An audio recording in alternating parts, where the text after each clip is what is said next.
You might think you know the story of Dracula. It's been adapted and rewritten and reinvented so many times. But Dracula has secrets that no one has ever seen. And the evidence is in here.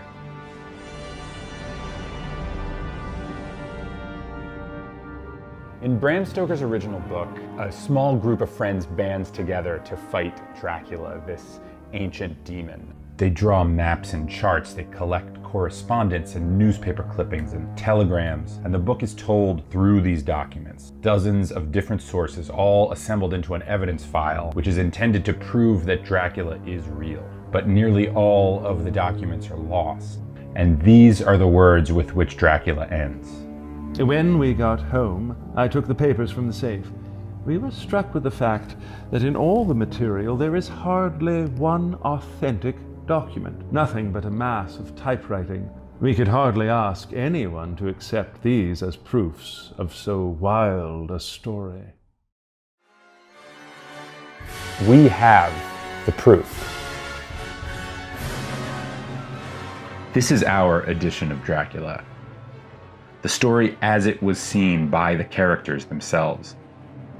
To read our edition, you unfurl a map of London and you track the progress of the characters. You rip open an envelope to read a letter from Lucy to Mina. You put the needle down on a phonograph record to hear Dr. Seward's private recorded audio notes.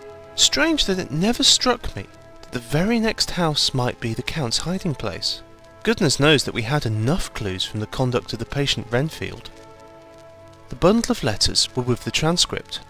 Oh, if we had only had them earlier, we might have saved poor Lucy. You are not a passive observer, you are a scholar exploring this supernatural archive. At Beehive, we specialize in the magic of the printed object.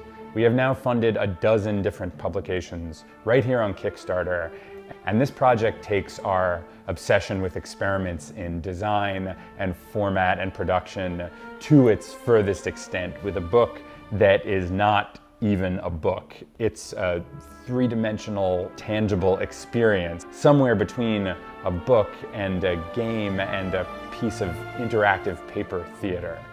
I'm co-creating this project with Paul Keppel, the lead designer of Headcase Design.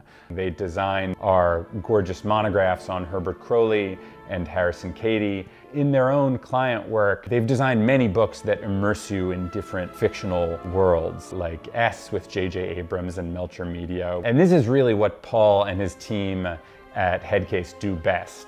Dracula is a really interesting novel in the way it's written. I think it was probably the first one I can think of that was written as a collection of found materials, so I'm really excited to bring that aspect of the story to life. And together, Paul and I are collaborating with Dacre Stoker, who is not just Bram's great-grandnephew, but also the custodian of the Stoker estate and one of the world's leading experts in Dracula, and there could be no more perfect person to work with us to create this ultimate way to experience this classic novel.